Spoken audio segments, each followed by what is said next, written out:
Welcome, everyone. Really glad that you guys are here. Welcome, everyone. I'm just looking at the chat. Hello to everyone. Hi, everyone. Happy Sunday. Hey, everyone. My name is Numan Ashad. I've been trading for over 7 years. I trade stocks, I trade options, I trade futures. And today, what we are going to discuss today is one of my favorite topics. So before we have a deeper dive into this, for those of you who are new, please feel free to introduce yourself in the chat. Let our team know that you guys are here, what you guys trade, what you expect to get from this webinar. And then we will have a deeper dive. So just looking at the comments, beautiful. Looks like everything is working fine. So it's one of my favorite setups. These are the days when institutions are forced to move. Volume explodes, you get massive gap ups, massive gap downs. You get clean directional moves that create high probability A+ setups. So what we are going to build today is a complete framework from identifying to the right setups, how to identify the setups, what trades to take, how to read the live tape, entry points, exit points, risk management. We are going to identify the complete framework today with live examples. So again, just stick with me. Today is going to be very, very interesting. So with that being said, let's have a deeper dive and let's start with identifying what is a catalyst. So a catalyst is any news event that forces the market participants to fundamentally reprice a stock. Now, the keyword here is the forces market participants. Why it forces market participants? Because this is not a normal price discovery when buyers and sellers are meeting and the price is moving. No. This is the moment when the entire consensus on the stock just completely changes. So think about what happens when a company reports earnings. So for example, an analyst has a price target of $50 on a stock, and the company reports earnings that there's a massive beat. What happens? That funds that were underweight on the name, they are forced to put capital on work and take heavy positions aggressively. All of those things happen simultaneously that creates insane demand and buying pressure leading to directional auctions. So the type of catalysts that we usually focus on are earnings, FDA decisions, analyst upgrades, merger and acquisitions, product announcement, anything that fundamentally changes the dynamics and economics of the company. Now, look at the chart on the right-hand side.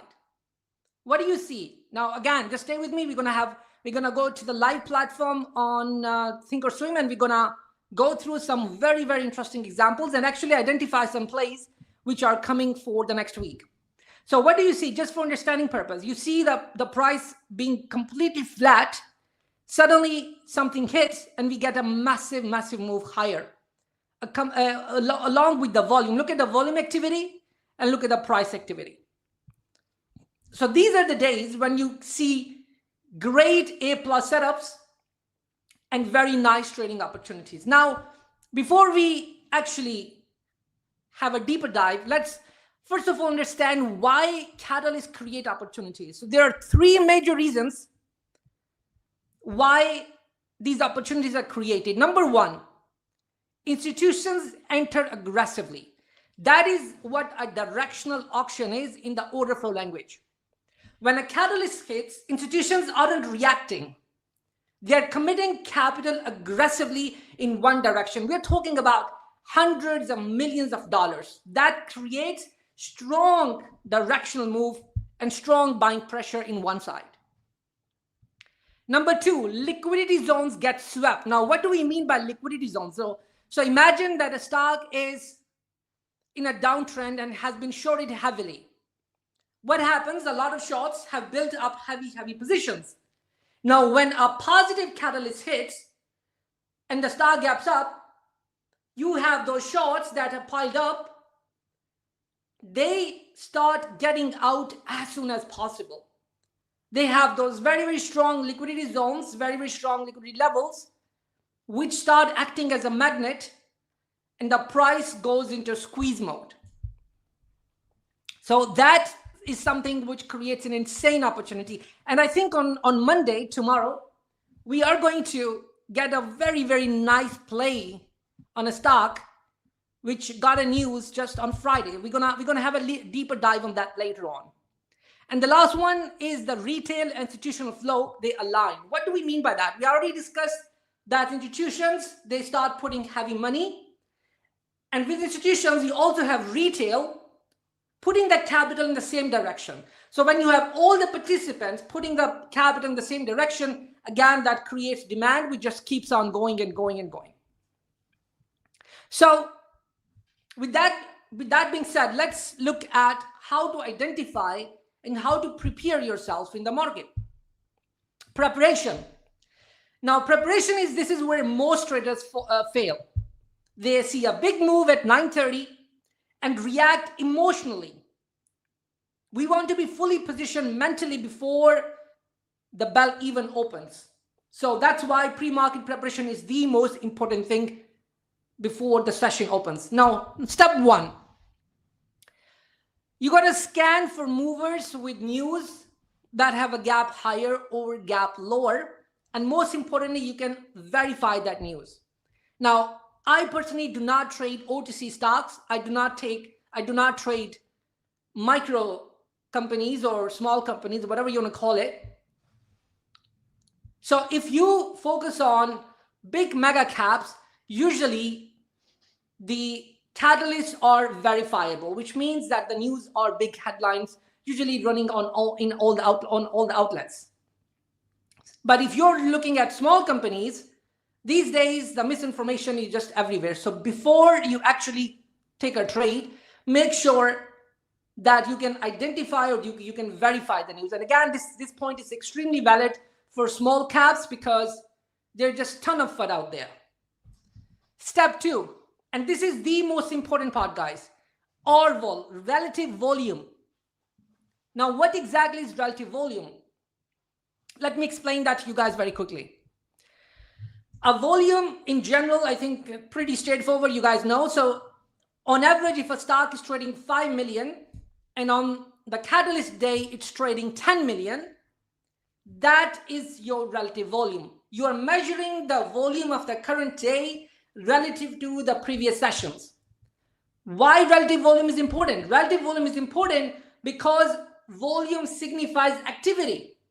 More volume means more activity, more players are active. That again reconfirms that institutional buyers, institutions are very, very active in the market.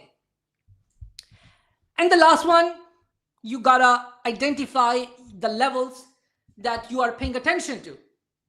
Higher time frame levels, again, this is something very, very important, and we actually have a very good webinar on identifying how do you identify those big demand or big supply zones.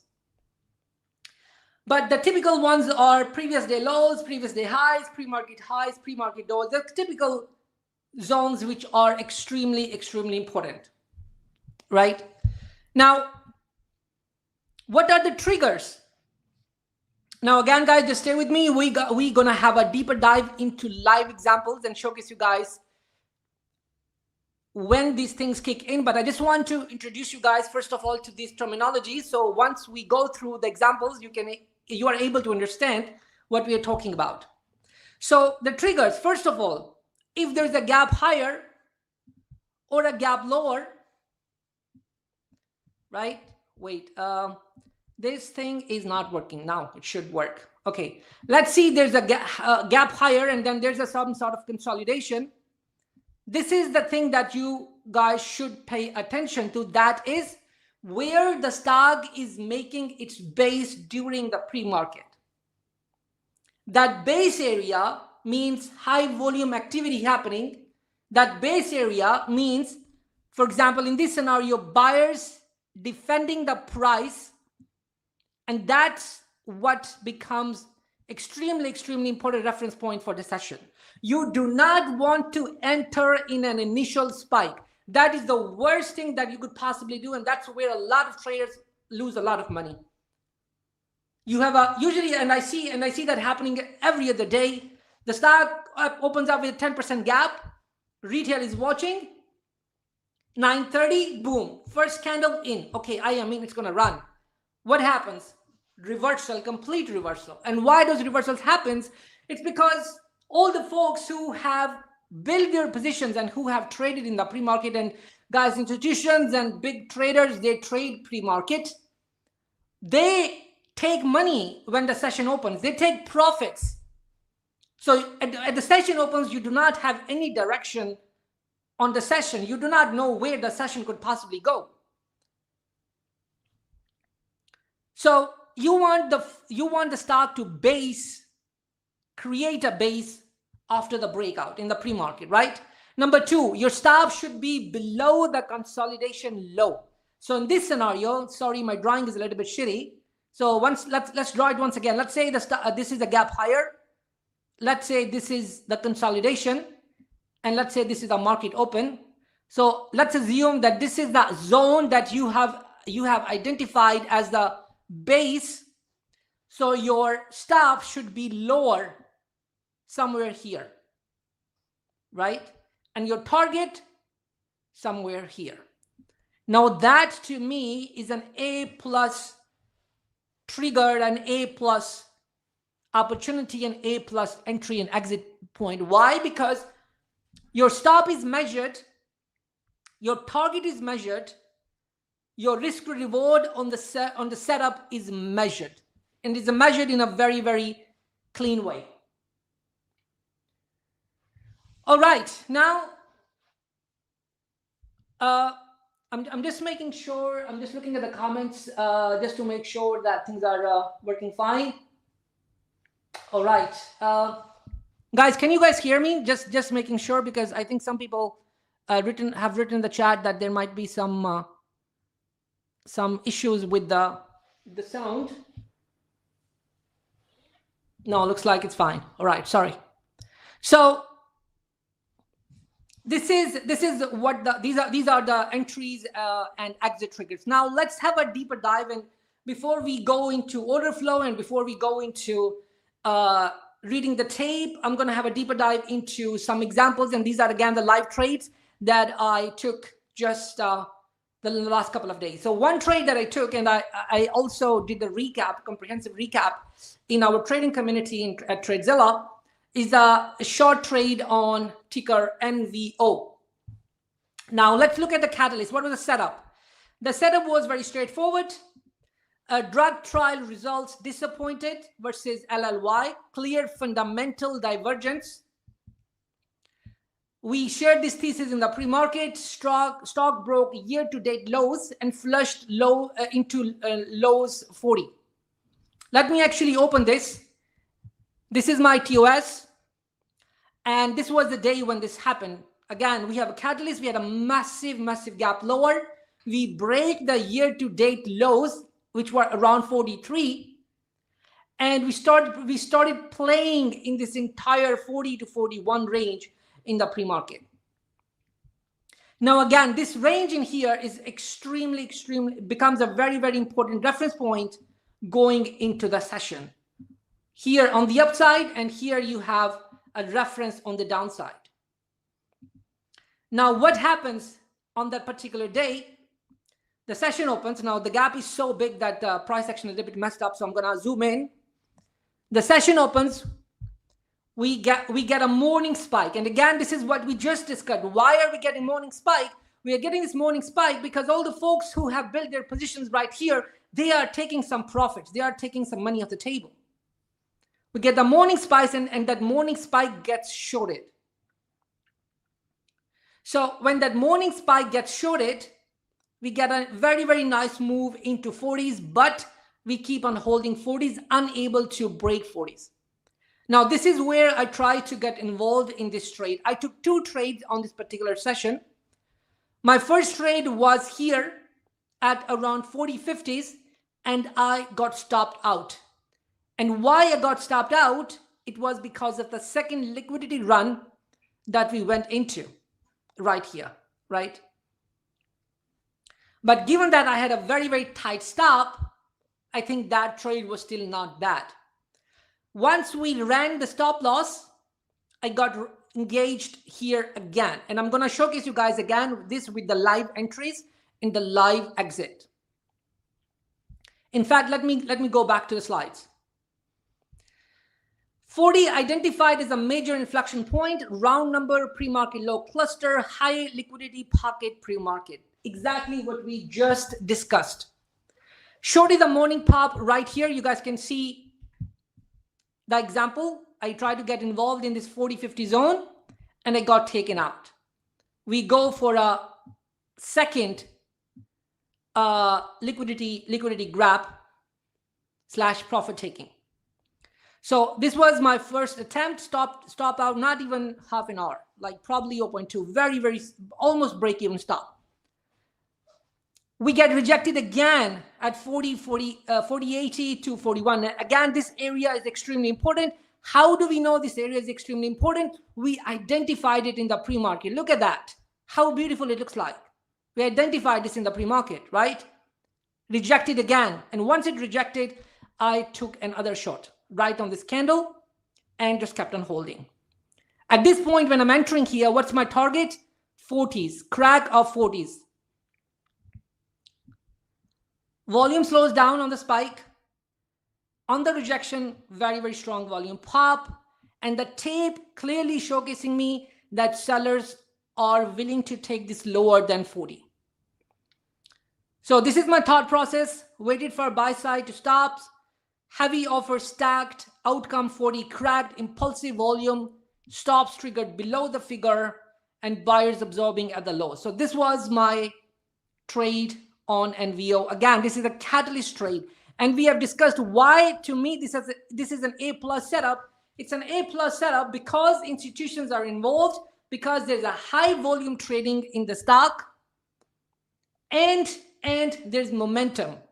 When the stock is gapping down and gapping up with 10 to 15%, that means initiation activity happening. When folks are actively trading this, and I'm going to go ahead and showcase you guys the real live example of my trade.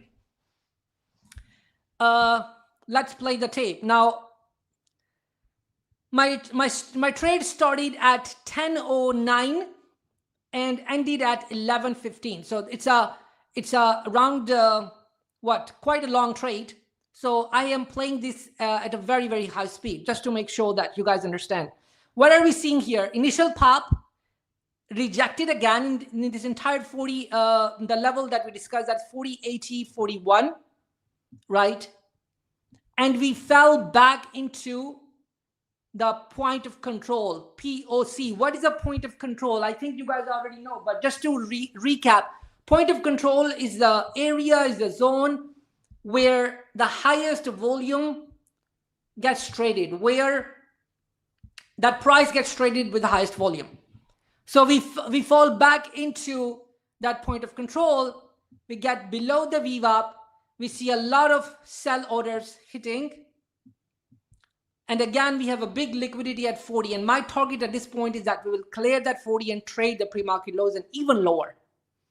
So how this plays out, let's see what's happening. I'm going to play this tape again. Look at that. Look at the volume. Rejected. Heavy initiation. It will likely come back, retest. Because stocks, they don't go in a very, very straight line. They always come back to either take out the liquidity / get more initiation participants involved. Now, there's another thing that happened here, and I don't know if you guys noticed, but it's a very, very important critical point, and that is this line, the point of control. It moved lower. What does it mean when a point of control moves lower? It means that that price is not the highest traded price anymore. The market thinks that that price is expensive, so it is going to trade, or it's trading lower prices. So it's extremely, extremely important when you have the matrices or KPIs or indicators, whatever you want to call them, you need to understand what information they are trying to give you. If you just have a line on the chart, but it's telling you something, but you're not really able to understand what piece of information it's trying to give you, and you're not able to integrate that piece of information in your trading, it's worthless. So in this case, the line moving lower is telling me that the higher prices are rejected again, and we will likely trade lower. And what happens later on? Boom. We crack 40 and we just keep on going lower. 39.70s, I think, was my exit, because that was my target on the day. Look at that. Beautiful, beautiful, beautiful, beautiful trade. A+ catalyst, A+ volume, A+ trading opportunity. And this is how I traded this stock. Now, again, this is the recap, live recap on how this trade went. Second trade. The second trade I'm gonna discuss is Netflix, and I traded this stock just last week.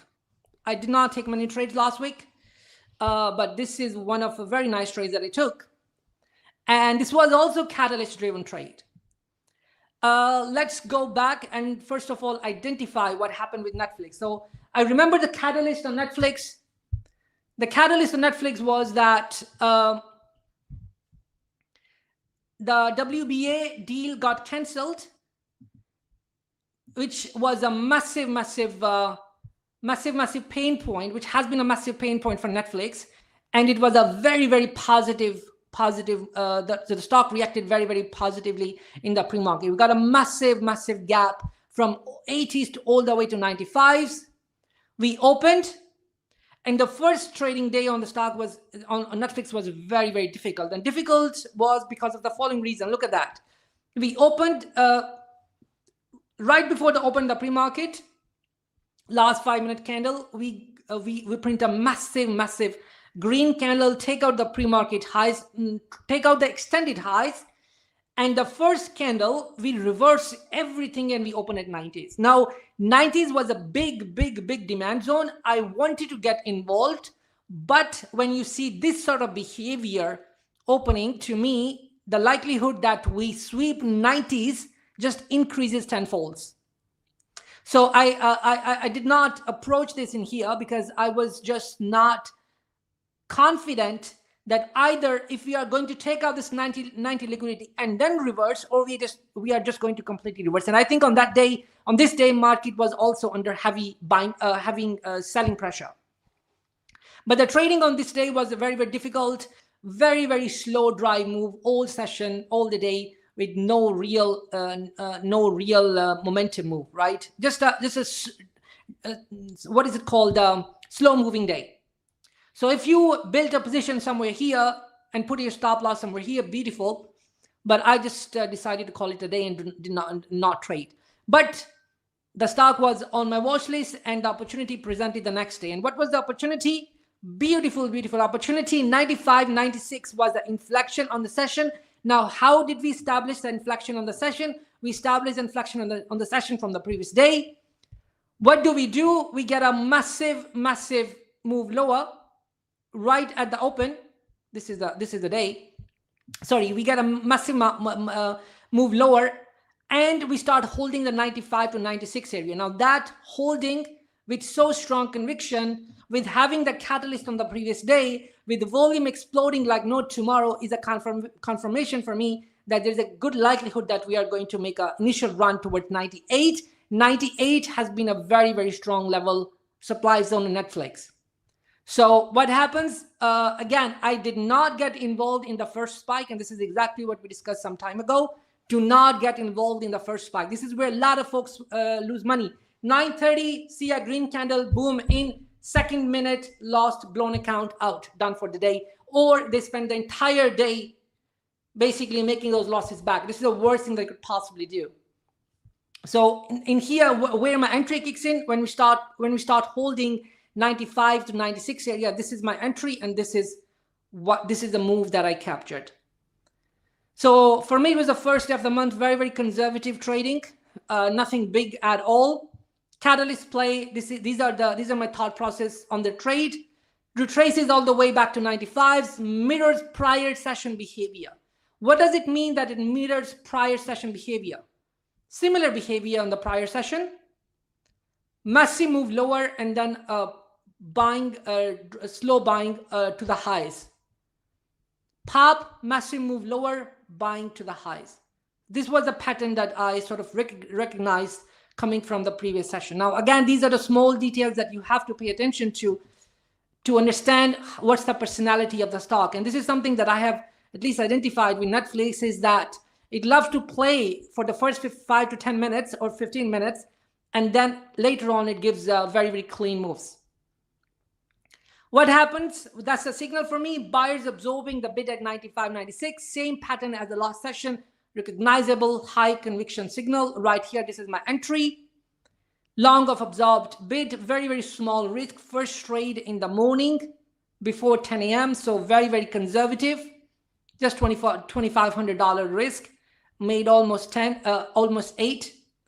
Management 97 holding, bumpy ride expected and target achieved at 98. So this was another catalyst driven setup that I traded on Netflix. Now again, guys, what we have covered so far: number one, what catalysts are; number two, why they're important and why they create A+ setups, big trading opportunities, and why on catalyst days stocks move the way they move. We also have discussed the things that you should pay attention to when entering or exiting a trade. Now, with that being said, let's have a deeper dive, or have a deeper dive on some other important things. That's reading volume and order flow. So as we have discussed earlier, you want your relative volume to be higher. Relative volume means institutions are participating. Ideally, you want to see 1.5 plus relative volume on the stock that has a catalyst. You want to see very strong reaction between limit orders and market orders. You want to see aggressive market buys. That showcases you directional intent. That showcases you demand in the market. And if you're measuring delta, you want to see positive delta on pullbacks that gets absorbed.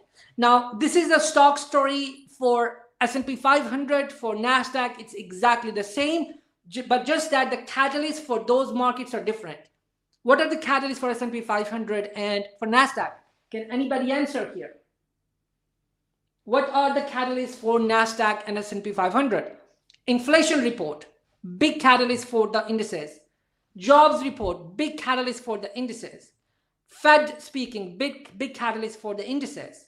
FOMC happening, big catalyst for the indices. Trump speaking, big catalyst for indices. So indices, if you're trading S&P 500 and NASDAQ, you also get those type of trading moves, but just that the stocks move way more stronger versus the markets. So some other things that I pay attention to, such as rising slope of the VWAP. Now that's very, very important, because that showcases me that the volume is reacting or is moving along with the price. POC is shifting higher, which means value being accepted at new prices. That's healthy in an uptrend. If it is moving lower, healthy in a downtrend move. And previous day high lows are major magnets. Yes, somebody just said the economic news. Beautiful. What should be your risk management rules? We have already discussed no setup is right 100% of the time, but what separates good trading from the bad trading is non-negotiable risk framework. Rule number 1, define your stop before you enter, not after the price moves, but before you take a trade. Before you press the button, the stop goes below the base or whatever the area that you identify. Number 2, risk rule. Size from your stop, not from your conviction level. 1 to 2% per trade maximum, right? The math is very, very simple. Decide how much you're willing to lose on this trade, how much you can handle losing on the trade. if you're if you get a loss and you just cannot stomach it and you get that very, very bad feeling, it just tells you that your position sizing is super wrong. But if you take a trade and you get you take a loss and you still feel okay and you're like, okay, you know what, let me take the next good setup trade, that means, okay, you are good. So pay big attention to your position sizing. And number 3, scaling, right? Extremely important. Let runners win and cut the losers quickly. Trade execution framework, guys, we have already sort of discussed. Let's just put the whole thing into one framework, and that is number 1, as we have discussed, identify what you're trading, why you are trading it, what's the hypothesis behind it, and what's your bias, potential bias, technically as well as economically on the particular asset. You wait for the first 5 to 10 minutes because that window is just chaotic. The stocks do not find a direction for the first 5 to 10 minutes. Then you define your entry and exit points. You define your risk management, what exactly that you want to focus on, and then basically take it from there. Once again, common mistakes to avoid, guys. Chasing the initial spike. Again, I'm repeating this 3 or 4 times. Do not chase the initial spike. I'm repeating this because I see every other person doing exactly the same, losing money and then starting all over again. Patience pays in this game, not reaction. If you react to spikes or if you react to candle, very likely you are going to lose shitload of money. So only the patient pays in this game. Trading without a defined stop, averaging into losers. Biggest mistake that you could do is that you just keep on adding into your losing position. Horrible, right? So with that being said, this is just a quick checklist of for you guys to how to trade catalyst stocks, and I think everything is pretty much clear. I do not need to repeat. I think we are good. Once again, make sure that you understand what you're trading, define everything, and then take it from there. If you guys have any questions, I'm going to go ahead and just go through the chat, and we will answer some questions and then call it a day. I hope this was helpful, guys. Let's go through some questions. How do you find Orville? Can you show us? I do not have it here, or maybe I do. But usually on your Thinkorswim or whatever platform you're using, you have an option to get the volume, right? So in this case, for example, I'm going to put the volume here, volume study. Where is it? Average volume, right? So again, it very much depends on the platform that you're using. So this is a very simple volume study that I have. But depending on your platform, there are also built-in studies that automatically calculate the relative volume for you. So all you just have to do is to import that study into your trading platform. Again, for Thinkorswim, it's already, I think, available or built in. I just have to double check that. If not, if you don't have that, just send me a DM on TradeZilla Discord, and I will send you the study. It will automatically calculate the relative volume for you on the session for the particular asset. You do not need to calculate anything at all, and it will showcase you if Orville is higher than 1, lower than 1, what the volume traded today for the session, whatnot, and everything from there. So again, it very much depends on the platform that you are using. Can you comment on HIMS on Monday? Oh yes, actually I forgot to talk about HIMS. HIMS got a catalyst that I think they dropped the lawsuit against NVO. Very, very interesting stock, and got a massive spike just before the open. Now this one is going to be super special on Monday. So 2 things I want to watch on HIMS going into Monday. Number 1 is how we trade into the pre-market. The stock is under insane sell pressure. There's no question about it. Shorts have piled up in this name like no tomorrow. So they are going to be in pain. This is the base hypothesis. This is going to be a short pain trade. So this is going to be a big on the watch list. The first thing I want to focus on going into Monday is how we trade in the pre-market, right? The stock is in the gap zone above 20. You guys can identify it here, right here, right? Already, in fact, cleared the gap. So my focus on Monday is going to be if in the pre-market it's able to hold this 2022 area. If it is able to hold in 2022 area and maybe find a and make a base here with a lot of volume activity in the pre-market, that's going to be my inflection point. So potential risk putting below the base for a continuation squeeze higher. That's what I am looking for HIMS on Monday. If it gives up 20, 19.5, 20, I have no trade on HIMS. So again, very much depends on how it trades in the pre-market, where it finds the base, and that base is going to be extremely important. Again, from the looks of it, it looks like this could very well be a very nice potential short squeeze sort of move, because we have a fundamental catalyst. This entire lawsuit has been or was a big pain for him, so they finally got rid of it. So this name is going to be big on the watch list for tomorrow.